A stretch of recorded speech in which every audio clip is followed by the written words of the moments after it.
Thanks so much for hanging out with us tonight. We're showing off roses that last an entire year tomorrow, and we have more of the State Line's best party food too. But one more thing before we go, one of our favorite dating experts is back to help us navigate dating in 2024. Bumble's relationship expert, Shan Boodram. Hey Shan, how are ya?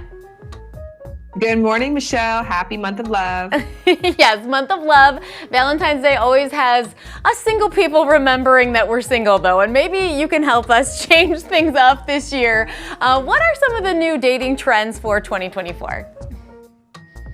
I think the biggest trend for 2024 that we're seeing is that people aren't actually asking for help this year.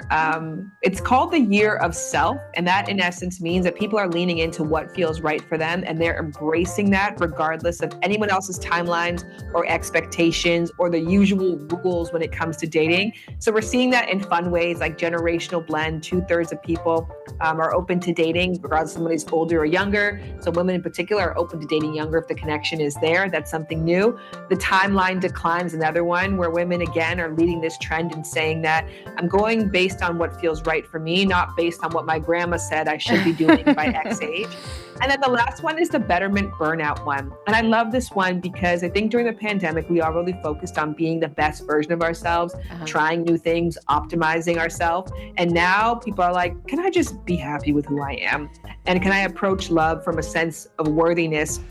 Half of people are very clear what they want for their romantic lives, but instead of having it check off a box on things it has to be, it's more about what it has to feel like. So if you want a trend for this year, lean in more to what feels right for you, because that's what other people are doing. That's like a really nice concept. It's a little less stressful, right? We know ourselves better than we know everyone else, hopefully.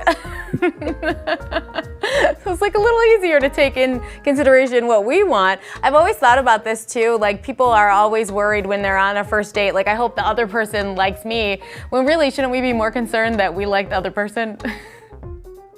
100% and more focused on that. And when you have that split there, not only are you able to assess if that person's a better match, you actually show up as a more relaxed, more authentic version of yourself. I was tempted to say better version of yourself, but you don't have to try to be better. You just have to be who you are. I love that. Okay, so some dating app questions that I feel like you can help us with. This is like a really good one. When is the best time of day that we should be using Bumble, and how long should we be messaging someone before we're trying to meet up?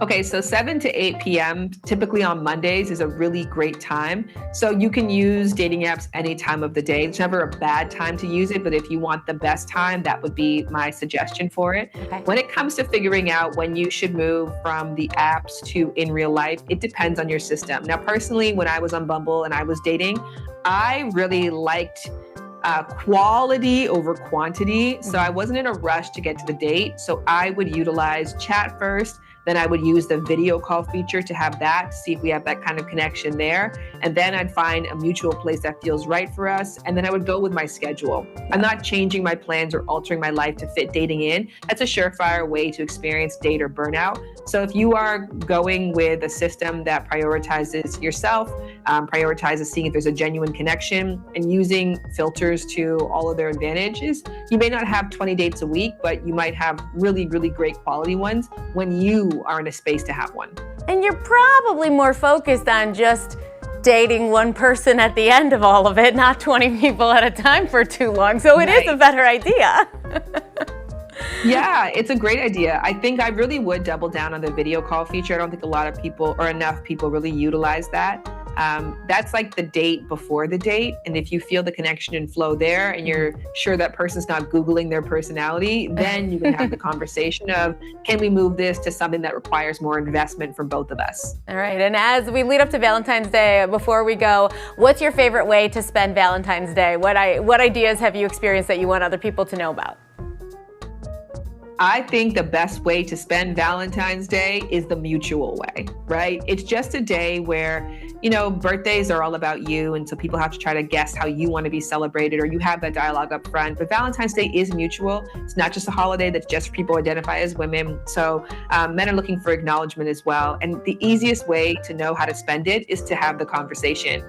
What are your plans on Valentine's Day? What do you think about Valentine's Day? What do you want to spend this year on Valentine's Day? I'm having those conversations right now in my marriage, trying to set myself up for a day that I'm actually going to enjoy and to be able to celebrate love, not feel resentful because my partner didn't guess how I wanted to celebrate love. Yeah, we should just tell people. I think is the best way. Yeah, communication. Tell people, really and truly. Tell people what you want. You can leave details up to the imagination. You can say, I really want to have a lavish experience. And then if you want, your partner can fill in the ... for that. But at least set them up with that bit of information. Perfect. Well, thank you so much for hanging out with us. So we can follow you, of course, on Instagram at Shan Boodram, and we can download Bumble in our app store. Thanks so much, Shan. Thank you for having me. Bye. We'll see you tomorrow night. Bye-bye.